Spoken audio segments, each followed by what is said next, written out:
Chers auditeurs bien-aimés dans le Seigneur, bonjour. Je suis encore pour vous servir ce matin, Maman Blanche, dans Univers de femmes. Que le Seigneur nous fortifie encore ce matin, qu'il nous remplisse de sa puissance, qu'il nous oint, qu'il puisse nous oindre de son onction pour qu'on puisse accomplir la mission qu'il nous a assignée aujourd'hui. Je bénis le Seigneur pour toutes les familles. Même si vous avez des malades, même si vous avez même quelqu'un qui a rendu l'âme, quelqu'un qui a rendu son esprit au Seigneur, tout ce qu'il fait est bon. Même si nous prions, nous pleurons, même si nous avons du chagrin, nous devons tout simplement comprendre que nous lui appartenons et tout ce qu'il fait, il le fait quand il veut, comme il veut, selon son bon vouloir, car il est souverain. Merci Seigneur pour le souffle de vie, merci pour la santé, merci pour cette tranche d'antenne, merci pour tous les auditeurs qui écoutent en ce moment. Que la gloire te revienne au nom de Jésus. Amen. Bien-aimés, ce matin, nous allons parler du savoir-vivre chrétien. Ou encore, on peut dire des viandes sacrifiées. On peut prendre ces choses-là comme ça. Aujourd'hui, nous avons reçu l'autorité et le pouvoir de marcher sur la puissance de l'ennemi, sur les serpents et les scorpions et toute la puissance de l'ennemi, et rien ne pourra nous nuire. Mais nous sommes devenus des chrétiens craintifs. La Bible va encore nous éclairer ce matin par rapport aux viandes sacrifiées, aux idoles. Et je crois que le Saint-Esprit va nous éclairer ce matin pour la gloire de son nom. Nous allons ouvrir nos Bibles dans Actes. Acte 15, verset 29. Je pourrais même commencer au verset 28. Je lis au nom de Jésus. « Car il a paru bon au Saint-Esprit et à nous de vous imposer d'autres charges que ce qui est nécessaire, savoir de vous abstenir des viandes sacrifiées aux idoles, du sang, des animaux étouffés et de l'impudicité, des choses contre lesquelles vous trouverez bien de vous tenir en garde. » Oui, bien-aimés, quand nous ne sommes pas encore affermis, quand nous sommes de jeunes chrétiens, de jeunes convertis, n'ayons pas la prétention de dire que nous connaissons, nous comprenons et nous pouvons déjà tout. Bien-aimés, la connaissance de la chose de Dieu, des choses de Dieu, est progressive. La première, c'est de croire que Jésus-Christ est Seigneur et Sauveur de notre vie personnelle. Et dès qu'on a compris, on s'engage maintenant à marcher comme lui, en allant entrer dans les eaux du baptême et selon les enseignements que nous recevons, à marcher selon la connaissance que nous recevons. Bien-aimés, voilà des recommandations que les apôtres envoient dans les églises. Les apôtres envoient cette recommandation à l'église, aux jeunes églises, je dirais ça comme ça, à ceux-là qui sont encore au lait, qui ne sont pas encore à la nourriture solide. Ils disent, abstenez-vous, retenons-nous des viandes sacrifiées aux idoles. Parce qu'il y a quelque chose aujourd'hui, tous les chrétiens, c'est que j'ai autorité, j'ai cru. Mais à partir des œuvres, parce qu'aujourd'hui, on ne s'attarde plus sur le péché, bien-aimé. Maintenant, on regarde les œuvres. Parce que tout le monde, non, j'ai cru, même si je pêche encore. Mais les œuvres doivent être bonnes. Si tes œuvres sont mauvaises, signe automatique que tu n'as pas la foi en Christ. Si tes œuvres ne sont pas dignes devant le Seigneur et devant les saints, parce que les saints, ce sont ceux-là qui servent le Seigneur en esprit et en vérité. Le péché n'est plus un problème maintenant. Quelles sont tes œuvres? Parce que tout le monde, non, il ne faut pas passer du péché. On est déjà chrétien, le péché est mort. Mais si le péché est mort, pourquoi donc les œuvres ne sont pas bonnes? Ce qui doit suivre, ce sont les... Parce que la Bible nous dit, une foi sans œuvre est une foi morte. Montre-moi tes œuvres et je te prouverai de ma foi. Parce que mes œuvres sont une preuve de ma foi. Bien-aimés, ce matin, la Bible nous dit, abstenons-nous, retenons-nous, refusons de faire cela, de manger les viandes sacrifiées aux idoles. Pour tout jeune affranchi, pour tout jeune converti, non, tu n'as pas encore compris parce que si tu es encore jeune, tu n'es pas encore affermi, tu commences à consommer ces choses-là. Tu vas te retrouver en ballottage. Parce que il n'y a pas une différence entre celui, un jeune converti qui commence, qui ne change pas, qui n'accepte pas la transformation de la parole et qui commence directement à pratiquer ces choses-ci, à manger les viandes sacrifiées. On dit fête de mouton, tu es dedans. Fête de ceci, tu es dedans. Tu sais même qu'on a sacrifié, qu'un marabout est venu. Il a égorgé une chèvre, des poulets. Il fait un mets que vous mangez. Vous savez bien que ce n'est pas ça. Mais vous allez manger en disant j'ai autorité. Il faut faire attention. Il faut faire très attention. Est-ce que tu es assez affermi pour que la puissance de Dieu, la parole de Dieu et sa puissance, est-ce que la parole de Dieu tu l'as? Pour qu'elle puisse anéantir toutes les paroles qu'on a pu dire sur cette viande. Parce que c'est ça le problème aujourd'hui.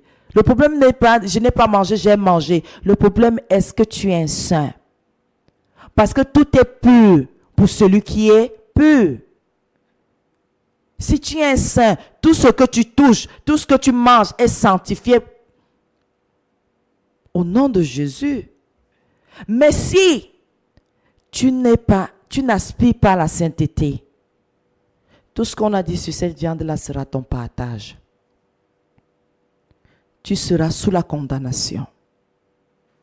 Tu auras transgressé la loi de l'Éternel, ses préceptes. Ce n'est pas le fait de confesser, c'est le fait d'avoir un dépôt de cette sainteté en toi. La Bible dit, abstenons-nous des viandes sacrifiées aux idoles, du sang, des animaux étouffés et de l'impudicité. Oui, choses contre lesquelles vous vous trouverez bien de vous tenir en garde. Vous allez vous rendre compte ici que on parle du corps. Du corps, parce que quand on parle de l'impudicité, la Bible nous dit que c'est le péché qu'un homme ou une femme décide de faire contre son propre corps. Donc quand tu es impudique, c'est que tu ne t'aimes pas. Tu dis, je fais ce que je veux de mon corps. Si je veux le traîner dans la bouche, je le traîne. De toutes les façons, je le maltraite. Quand tu manges les viandes sacrifiées aux idoles, ça veut dire que ton corps que tu as donné en sacrifice à l'Éternel n'est plus digne. Ce n'est plus ça. Ce sacrifice n'est plus agréable à Dieu. Pourquoi? Tu l'as mis sous un joug étranger. Sachez-le, tout ce que nous devons mettre dans notre bouche en tant que saints, appelés de Dieu, affranchis de Dieu, nous devons prier d'abord. Nous devons prendre autorité sur chaque chose. Nous devons briser. Mais regardez combien de fois nous avons pris des choses et que nous avons introduites dans notre bouche sans pour autant élever une prière. Parce qu'on a faim, quelqu'un achète quelque chose sans prier sur son repas, il le consomme. Il y a les règles élémentaires qui prouvent que nous sommes des enfants de Dieu et que nous sommes anciens, nouveaux convertis, tout ce qu'on veut. La prière doit être notre partage. Nous devons, même le vêtement que nous achetons dans un marché ou sur un marché, nous devons le présenter à Dieu. Parce qu'on ne connaît pas toujours la source, on ne connaît pas toujours tout. C'est lui qui a donné, qui a permis que nous puissions travailler, que nous ayons de l'argent. Maintenant, quand nous avons même la grâce de nous offrir quelque chose, c'est la prière qui nous garde. Nous devons toujours élever tout ce que nous avons acheté au Seigneur. Cela est très important. Nous nous rendons compte ici que les viandes sacrifiées aux idoles sont au même rang que l'impudicité. Nous devons donc faire très attention. Que quelqu'un ne dise pas à l'autre « tu es impudique » pendant qu'il se met sur un joug étranger. Il sait bien que c'est un marabout, un féticheur, quelqu'un de pas très correct qui a invoqué un Dieu qui n'est pas le sien et qui a offert en sacrifice quelque chose et qui vient donner à manger après. Si vous n'êtes pas affermi, priez. Priez chaque fois que vous devez manger, vous devez mettre quelque chose dans votre bouche. Bien-aimé, il y a beaucoup de choses sous le soleil, vous ne pouvez pas savoir. J'ai entendu, des mamans vont au marché et font à manger à leur famille. Mais mettre des choses dans ces mamies de nourriture là pour dire que ça pourra affranchir leurs enfants. Pourquoi? Elles ont consulté des charlatans qui leur ont donné des feuilles. Elles viennent introduire ça dans mamites de nourriture de toute la famille. Et la famille mange.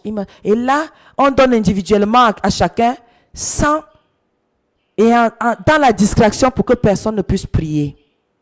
Puisque la prière brise, la prière anéantit. La puissance de ces choses-là en nous. C'est nul et sans effet au nom de Jésus. Et c'est très important de prier. C'est très important d'être en alliance avec le Seigneur. C'est très important d'être agréable à Dieu. Même si nous mangeons quoi, même si nous traversons quoi, même s'il y a quoi qui se passe, ça ne peut pas nous atteindre parce que nous sommes en alliance avec le Seigneur, celui-là qui a envoyé son Fils par son sang, qui a annulé toutes les attaques de l'ennemi là, elles sont nulles et sans effet dans notre vie. C'est important de le savoir. Les gens qui se lèvent le matin là se disent eux-mêmes leur propre Dieu. Ils ne prient pas. Ils ne veulent pas prendre la peine de faire les choses comme ça se doit. Pourquoi? Dieu n'existe pas. Dieu existe. Et tu comprendras que ces choses-là n'ont pas poussé toutes seules. Tout ce que tu vois là, c'est qu'il y a quelqu'un quelque part qui a fait ce qu'il y avait à faire et gloire à lui. Nous allons dans Romains 14, verset 21. Il est écrit, Romains 14, verset 21, il est écrit, il est bien. Nous commençons même au verset 20. Pour un aliment, ne détruis pas l'œuvre de Dieu. À la vérité, toutes choses sont pures, mais il est mal à l'homme quand il mange de devenir une pierre d'achoppement. Nous pouvons même d'abord nous arrêter à ce niveau. Pour un aliment, ne détruis pas l'œuvre de Dieu. Pour un aliment, ne détruis pas ton frère. Ne détruis pas sa vie. Ne détruis pas son couple. Ne détruis pas sa famille. Pour un morceau de viande, pour une cuisse de poulet, pour un gigot de porc, pour un gigot de chèvre, je ne sais plus quoi. Même si c'est même un sac, même si c'est même un camion de porc, ce n'est pas la peine. Pour un aliment, quelque chose que tu vas manger et que tu vas aller dans les lieux secrets, déposer dans le sol, ça va continuer à faire pourrir le sol. Ça ne sert à rien, bien-aimé.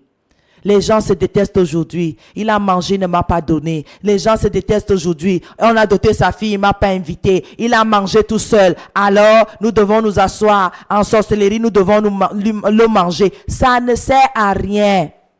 Ce n'est qu'un acte de méchanceté. Ne détruis pas l'œuvre de Dieu à cause d'un aliment.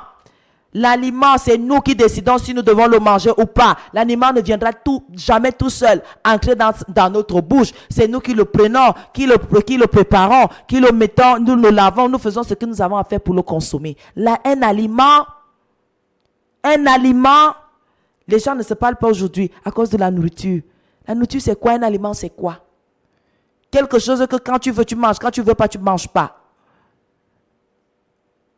Ne détruis pas l'œuvre de Dieu. Ne détruis pas ton frère. Ne détruis pas ta soeur. Ne détruis pas la famille de ton frère, de ta soeur. Ne détruis personne à cause d'un aliment.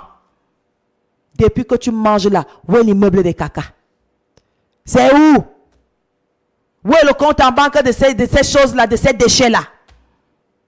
Personne ne veut rien comprendre. Personne ne veut rien comprendre. Oh, la nourriture, la nourriture, la nourriture. Depuis qu'on mange là. Même à l'église, quand on dit jeûne, vous voyez certains, ils sont tellement attachés à la nourriture qu'ils ne peuvent même pas faire un jour de jeûne.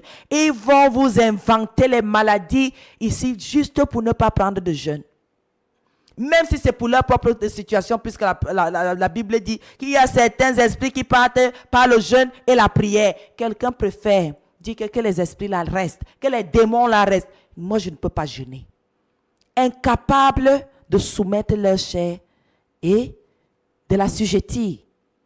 Rien pour un aliment. Vous allez entendre des bruits, vous allez entendre des querelles, vous allez entendre des choses terribles. Pour la nourriture, rien que la nourriture, tout cela, c'est en vain. C'est pour entretenir le corps terrestre que l'aliment est là. Mais le corps spirituel, c'est la parole de Dieu.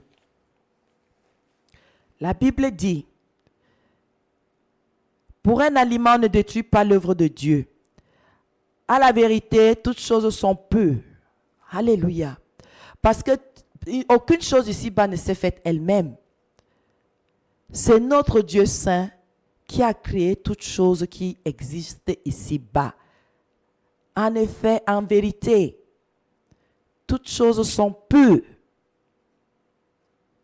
Lesquels ont rendu les choses impures, les hommes? Par leur pensée, par leur façon de faire, par leur façon d'agir. C'est l'homme. L'homme est tellement bizarre. Si l'homme avec grand H était resté comme le Seigneur l'avait voulu, sans penser un seul instant que sa pensée soit supérieure à la pensée du Seigneur qui l'a créé, tout resterait pur. Dès l'origine, tout est pur. C'est ce que les hommes viennent faire des choses pures du Seigneur qui les souillent. Dès le début, nous-mêmes, nous étions purs. Mais c'est notre désobéissance qui nous a rendus impurs. Et c'est pour cela que tout le monde est appelé à revenir à Dieu pour que la pureté, la sainteté soit encore notre partage. Le contraire n'est pas possible. Lave-toi tous les jours que tu veux. Sacrifie les coqs blancs, tout ce que tu veux. Les chèvres sans tache. Sacrifie tout ce que tu veux. C'est en vain. Ce sang-là n'est plus d'actualité. Tu crois au Seigneur Jésus et son sang te purifie. Amen. C'est tout. Il n'y a pas une autre chose. Il n'y a rien d'ici-bas. Les gens ont beau parler. Ils ont beau tout dire. Oh, laissez-nous avec la fête de la Bible. Ça ne sert à rien. C'est en vain que tu te bats puisque tu te bats en vain. Il n'y a pas d'adversaire devant toi. Tu te bats contre ta nature d'origine parce que tu es de Dieu. Donc tu te bats contre toi-même. Tu te bats contre la vérité qui est contre ta propre vérité. La Bible continue en disant, mais il est mal à l'homme quand il mange de devenir une pierre d'achoppement. C'est là où aujourd'hui notre enseignement est basé. Bien-aimé, tu peux manger de tout ce qui se vend sur le marché. Comme c'est écrit dans 1 Corinthiens 10, 25. On mange de tout ce qui se vend sur le marché. Mais le problème maintenant, c'est au niveau de la foi. Au niveau de la confiance que chacun d'entre nous a vis-à-vis du Seigneur. Si tu as peu, si tu n'as pas une totale confiance en Christ, il faut t'abstenir de le faire. Parce que tu ne connaîtras que des tribulations. La Bible dit ce matin, ne sois pas une pierre d'achoppement, une occasion de chute pour ton frère. Il est bien de ne pas manger de viande, de ne pas boire de vin et de s'abstenir de ce qui peut être pour ton frère une occasion de chute, de scandale ou de faiblesse. Aujourd'hui, quand on essaye de le faire comprendre aux uns aux autres, les gens disent que non, nous sommes en train de juger. Si, bien aimé, vous avez une assemblée, le Seigneur a permis que les brebis viennent à vous, vous êtes pasteur. Frères et sœurs, vous n'avez pas le droit de vous retrouver en train d'amener un frère qui n'est pas encore affermi, manger du mouton sacrifié à la briqueterie. Vous n'avez pas le droit de le faire puisque vous êtes une occasion de chute pour lui. S'il ne vous comprend pas, il verra que c'est une affaire c'est un jeu, dit qu'on croit en Christ. Vous ne pouvez pas faire que vous êtes avec quelqu'un qui est un nouveau converti. Vous fréquentez les bars avec lui. Quand on essaie on fait des efforts pour expliquer cela à ceux-là qui se disent affranchis pendant qu'ils ne le sont pas, parce qu'ils ne peuvent même pas préserver ceux qui sont autour d'eux. Il les livre à Satan au lieu de les disposer à accepter le Seigneur. Les gens ne veulent pas comprendre. La Bible dit ce matin pour tous ceux-là qui disent non, le vin n'est pas interdit. Si le fait de boire peut faire qu'un enfant de Dieu devienne ivrogne demain parce qu'il vous a vu en train de boire, s'il vous plaît, on s'arrête de boire. On ne boit jamais devant celui-là qui est encore faible. Ah oui, certains vont dire ce matin, non, ça veut dire donc qu'on peut boire. Vous pouvez raisonner autant que vous voulez. Si donc on veut devenir un exemple, notre vie, c'est dans la maison de Dieu. Nous allons donc boire où? Donc nous aurons un coffre où nous allons mettre du vin et que nous allons boire sous les tables. Mais ça veut dire que abstenons même de le faire. Ne le faisons pas, c'est tout. C'est ce qui est plus simple. C'est la solution qui est pratique pour tout le monde.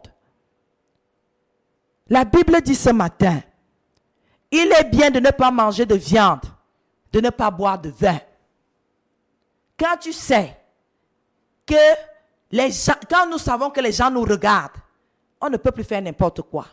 On ne peut plus dire n'importe quoi. On ne peut plus marcher n'importe comment. On ne peut plus pratiquer n'importe quoi. Pourquoi? S'il y en a un qui est faible, nous allons le scandaliser. S'il y en a un qui est faible, nous allons le rendre encore plus faible encore et nous allons le pousser à tomber. Vous êtes déjà affermi, ça fait 10 ans que vous êtes dans la foi. Vous êtes un homme ou une femme mariée.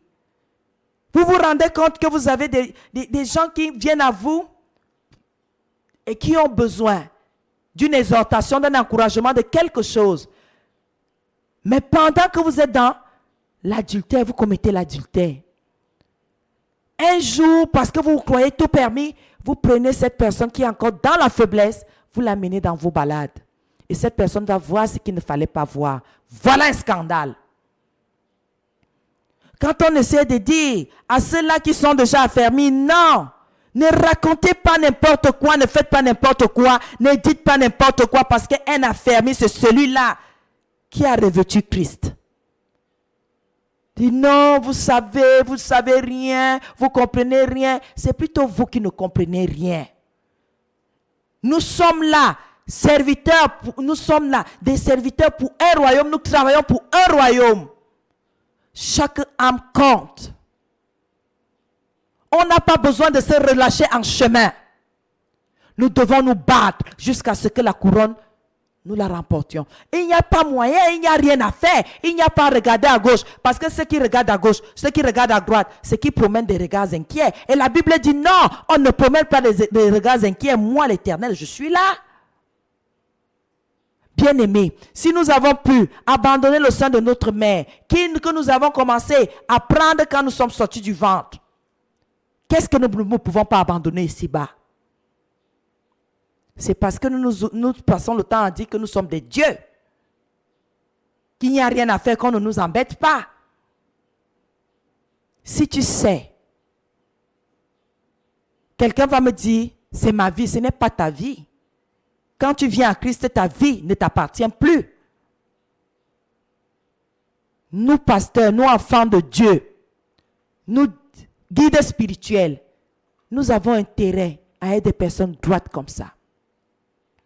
Il y a des restrictions que nous devons nous imposer, nous devons imposer à notre vie. Pourquoi? Le monde nous regarde. Et nous savons bien que le monde attend la révélation des fils de Dieu. Tout le monde nous regarde, les regards sont fixés sur nous. Tant que nous allons leur présenter des qualités, ils font comme s'ils ne voient pas. Mais le jour que nous avons quelque chose qui déborde, c'est là où on les entend. Nous devons faire attention les uns aux autres. Quand quelqu'un entre dans une assemblée chrétienne, nous devons veiller à ce que même les fréquentations de ce jeune converti ne soient pas, ce n'est pas n'importe qui doit l'aborder. Parce que nous connaissons dans nos assemblées les qui sont les mandatés de l'ennemi. Nous les connaissons.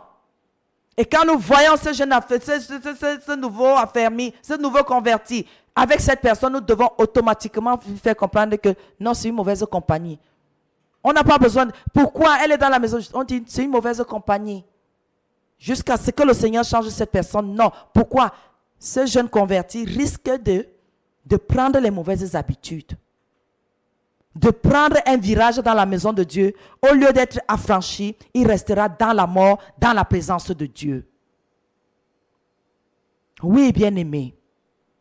La Bible dit, il est bien de ne pas manger de viande si cela va ennuyer ton frère, va ennuyer ta soeur. N'en mange pas. Tant que vous êtes ensemble, n'en consomme pas. Ce n'est pas l'hypocrisie, c'est la sagesse. Pour que tu ne l'ébranles pas. Pour que tu ne le blesses pas, pour que tu ne l'offenses pas. Et la Bible continue. De ne pas boire de vin. On ne boit pas.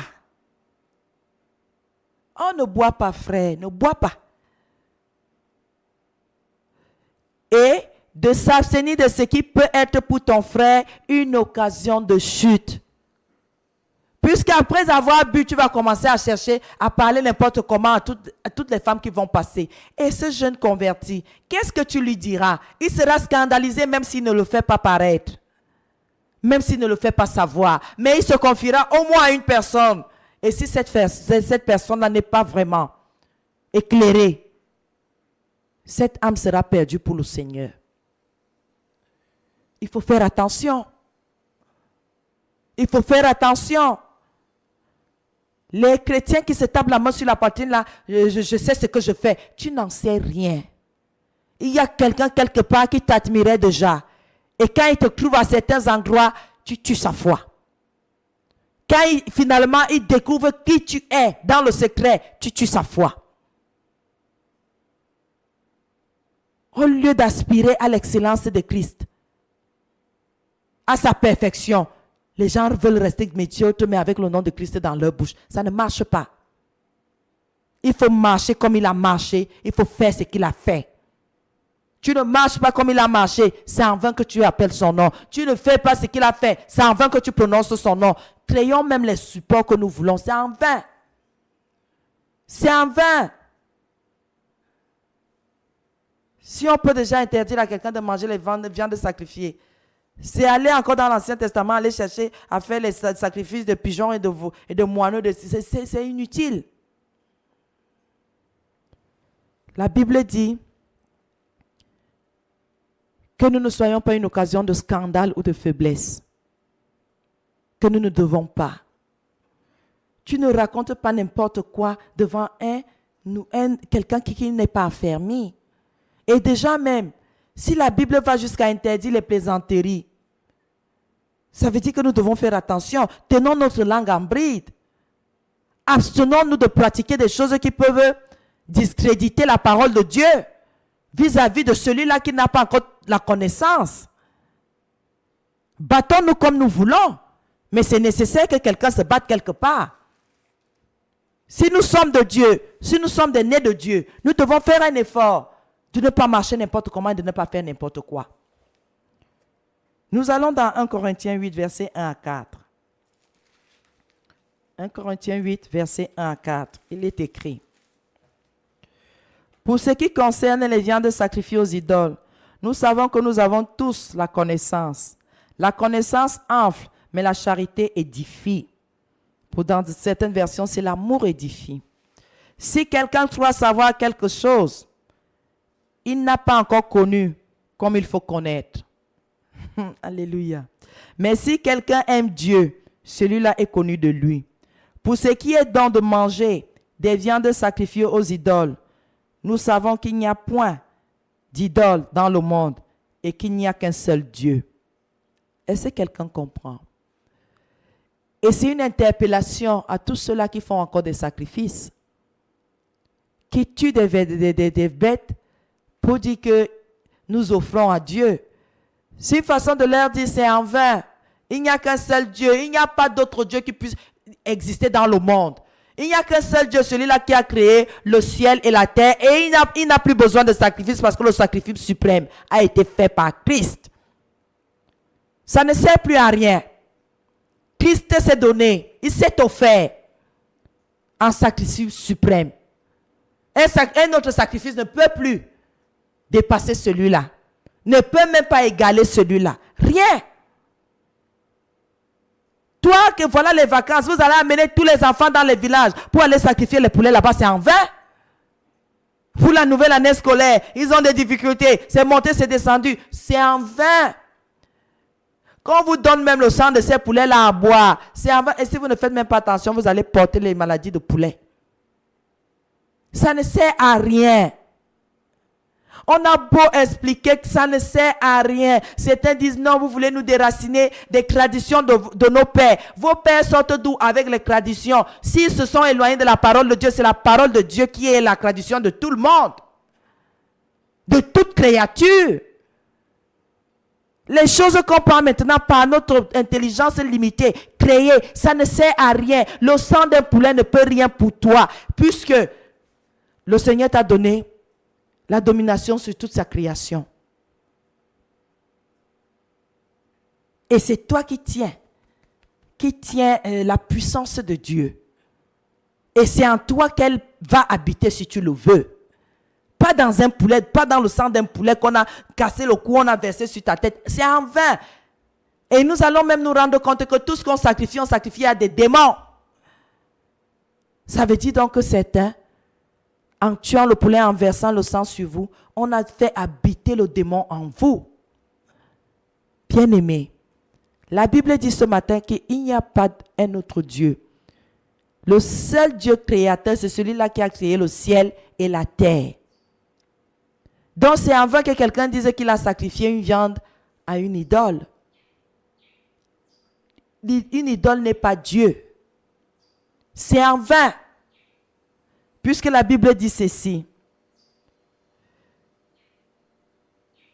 Pour ce qui est donc de manger des viandes sacrifiées aux idoles, nous savons qu'il n'y a point d'idole dans le monde.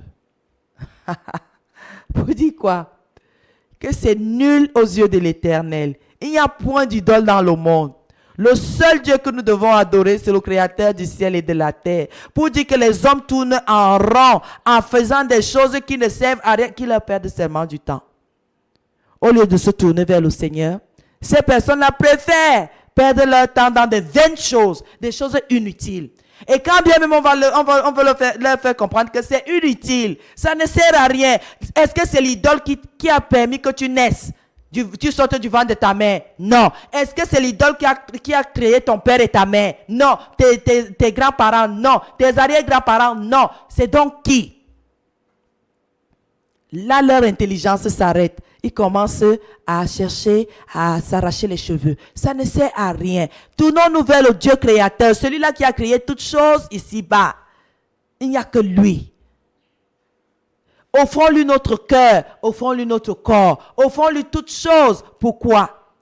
C'est lui qui a donné. C'est lui qui nous a créés, il avait un plan. C'est lui qui nous a donné. C'est lui qui fait toutes choses dans notre vie. Sans lui, nous ne sommes rien. Car c'est lui qui produit le vouloir et le faire. Il nous rend capables de faire des choses. Et c'est lui qui nous donne la volonté de faire même des projets. Donc ça ne sert à rien. Aujourd'hui, on voit des petites choses. Les seaux de 5 litres, les seaux de 10 litres avec des couvercles. Vous allez voir les gens acheter.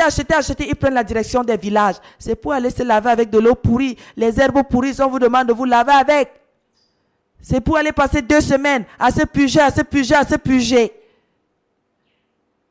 Et aujourd'hui, je vais même dire quelque chose à toutes les femmes. Les femmes qui vont dans les villages, là, elles disent qu'elles ont des problèmes d'accouchement. Elles partent se puger. C'est ça qui cause les grossesses extra. Quand une trompe est bouchée, allez à l'hôpital pour qu'on vous la débouche. Toutes les herbes que vous mettez dans les seaux, là, vous pugez avec, vous mettez en danger. Pour rien. Quelqu'un a le chlamydia qui a augmenté dans le sang. Au lieu d'aller à l'hôpital, on vous manque à base des écorces et de ceci. On peut traiter comme ils disent le chlamydia. C'est le mensonge. Comment vous saurez d'abord que vous avez le chlamydia et à quel degré? Et combien de temps faut-il pour que ça parte? Arrêtez un peu. Ce que l'hôpital détecte, l'hôpital peut faire quelque chose. Mais c'est la connaissance de la Bible où tout le monde table maintenant pour ouvrir tout le monde ouvre sa bouche. Quand il s'agit des choses que la connaissance est même vile parce que ça ne sert même à rien. Parce que ce n'est que pour le corps terrestre là. On dit aux gens, allez à l'hôpital, ils sont incapables d'aller à l'hôpital. Le chlamydia prend, gonorrhée chronique, tout ça. Mais ils sont prêts à aller dans les villages pour qu'on les trompe. Je n'accouche pas, faites les sacrifices, on tue les porcs, on tue ceci. C'est en vain. C'est en vain. Va dans un hôpital, quitte à faire, à prendre 1 an, à prendre des comprimés et que le Seigneur se glorifie. C'est tout. Les escroqueries, de tout genre.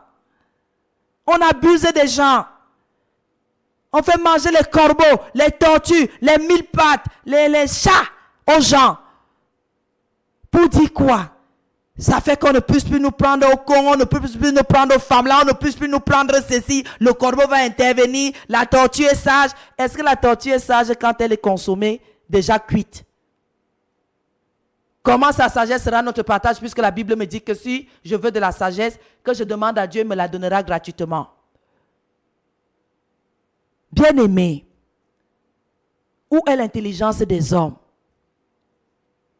Tu sacrifies, et on va se mettre devant les statues, on égorge les choses. Là, une statue, même que c'est un homme qui s'est assis, il a fini de fabriquer, il est venu déposer. Pourquoi nous sommes limités comme ça? Pourquoi on ne veut pas comprendre? Pourquoi ne pouvons-nous pas avancer? La Bible dit, pour ce qui est donc de manger des viandes sacrifiées aux idoles, nous savons qu'il n'y a point d'idole dans le monde et qu'il n'y a qu'un seul Dieu. Et ce Dieu-là nous a déjà dit stop. Son fils est venu, il s'est donné, il s'est offert. Les hommes l'ont sacrifié et il est remonté. C'est tout, c'est fini. Maintenant tu crois à l'œuvre salvatrice qu'il a opérée sur la croix au mont de Golgotha. Tu es sauvé. C'est tout. Il n'y a pas une autre gymnastique à avoir là. Mais c'est ça. C'est là où l'intelligence de la plupart des hommes s'arrête. Ils veulent comprendre. Ils veulent sonder.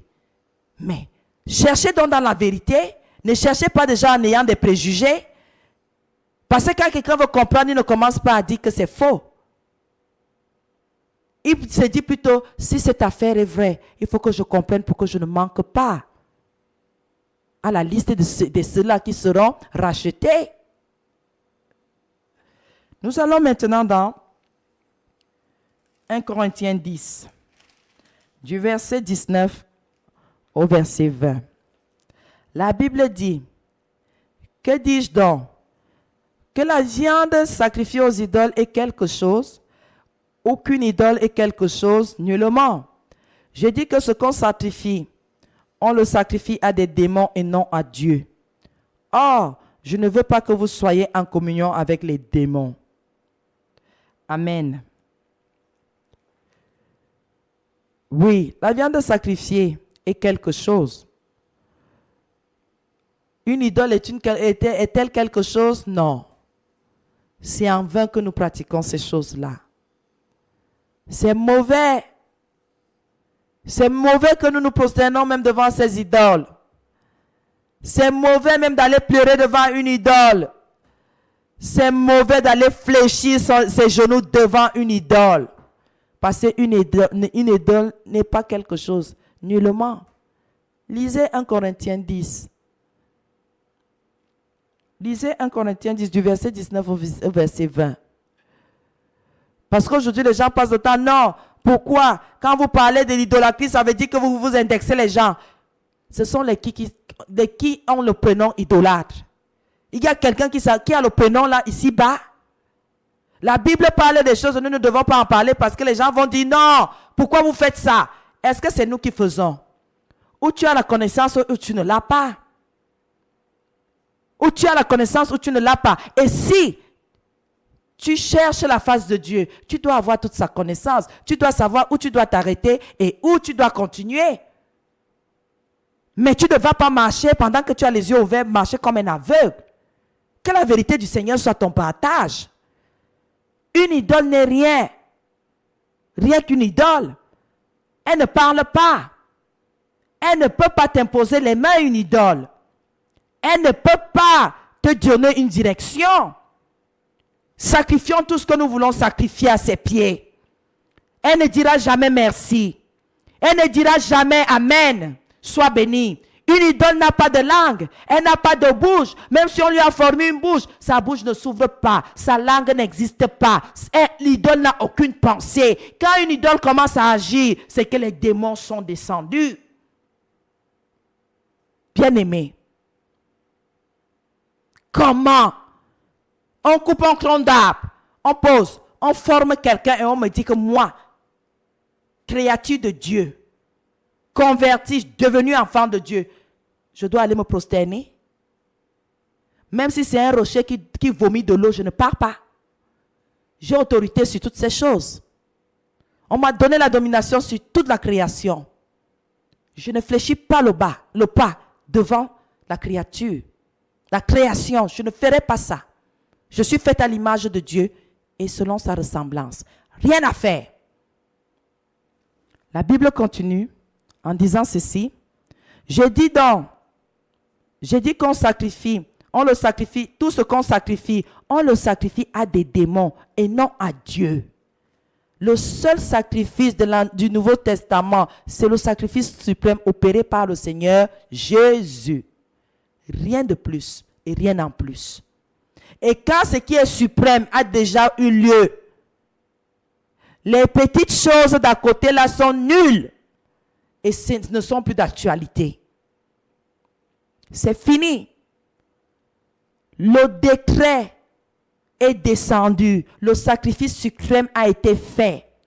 Que les hommes aujourd'hui sacrifient les autres hommes, croyant qu'ils font quelque chose, c'est en vain. Vous êtes des criminels, vous tuez les gens. Vous prenez le sang des gens, vous tirez, vous buvez. C'est en vain. Ça ne peut ni vous purifier, ni vous rendre puissant, ni vous rendre fort. C'est en vain. Prenez les viandes sacrifiées, vous mettez dans les feuilles, vous mettez sur le feu qui ne donne pas de flamme. Ce n'est que le feu avec le charbon. C'est en vain. Mangez les souris, les rats, les tortues dans les ndombas. Ça ne sert à rien. Tout cela ne sert à rien. Quand vous voulez égorger un animal, invoquez le Dieu que vous voulez. Au nom de Jésus, tout est pur pour celui qui est pur. Ça ne sert à rien. Je vois aujourd'hui une certaine catégorie de personnes. Si ce n'est pas tel qui a égorgé, nous on ne peut pas manger. C'est en vain, mon frère. Si tu es saint, tu manges. Le Seigneur, la sainteté du Seigneur, tout est pur pour celui qui est pur. Quand tu touches, tu purifies. Puisque tu ne peux pas manger comme un animal, c'est l'animal qui mange avec sa gueule directement. Dès que tes mains touchent, la sainteté qui est en toi est transmise à ce que tu touches. C'est la puissance que le Seigneur nous a donnée, nous chrétiens. Pas les croyants, hein, les chrétiens. Parce que le croyant croit à beaucoup de choses. Mais le chrétien, c'est en Christ qu'il a mis sa confiance. Bien-aimés, pourquoi avons-nous peur, nous chrétiens? J'ai reçu l'autorité, même si le village n'est qu'un village de sorciers, j'entre. Est-ce que je suis venu là pour votre sorcellerie? J'ai quelque chose à faire dans ce village-là, je fais ce que j'ai à faire, je quitte. Et la Bible me dit que toute place où foulera la plante de mes pieds, il me donne cet endroit-là en possession. Tant que je suis là, j'ai autorité. C'est la vérité. C'est la vérité. Je dois donc encore sacrifier quoi aujourd'hui? Quoi? Et que les gens aient invoqué Baal, qu'ils aient parlé de quoi? Ce n'est pas mon problème. Quand j'arrive en tant que chrétienne, j'exerce l'autorité que j'ai reçue au nom de Jésus. Il n'y a pas une autre autorité au-dessus de cette autorité. Jamais de la vie. Que les gens continuent à se glairer. Que les gens continuent à se mentir à eux-mêmes. Qu'ils continuent à s'endormir pour dire non, les autres sont les infidèles. C'est nous les vrais fidèles. C'est faux. Les choses des pharisiens et des publicains, on n'en a pas besoin. Ce sont maintenant tes œuvres qui vont montrer si tu as la foi qui concerne Christ ou pas. Donner la nourriture aux gens n'est pas un signe d'amour. C'est supporter les défauts de l'autre. Lui pardonner à chaque moment qu'il t'a blessé. C'est ça qui est la vérité de la parole. Ne point juger. Avoir le cœur de Christ que nous persécutons tous les jours. Pendant que nous disons que nous sommes des saints qui pêchent. Christ ne nous a point régné. Il use de patience pour que nos cœurs de nous ne périssent. Mais que nous parvenions tous à la repentance, à la réconciliation avec lui. Et c'est la même chose que nous devons faire, nous qui avons reçu Christ. Nous devons user de patience pour que chacun puisse se réconcilier et que la gloire de Dieu nous recouvre. Éternel mon Dieu, mon roi, nous te bénissons ce matin. Nous te rendons grâce, Seigneur, pour ton amour, pour ta sainteté. Seigneur, tu as parlé des viandes sacrifiées ce matin aux idoles. Pouvons-nous en consommer, Seigneur? Je crois que oui. Nous pouvons en consommer parce qu'il n'y a point d'idole. Selon ta parole, il n'y a qu'un Dieu, celui-là qui a créé toutes choses sur la terre. Seigneur, je te bénis. Je te rends grâce. Merci, Seigneur, pour ton amour. Merci, Seigneur, pour ta main qui œuvre dans nos vies chaque jour. Merci, Seigneur, pour ton amour qui comble nos cœurs et qui nous procure la paix. Merci, Seigneur, pour tout ce que tu fais pour chacun d'entre nous. Au nom de Jésus, j'ai prié. Amen. Univers de femmes. La révérende Bois des Blanches nous balade dans les méandres de la famille.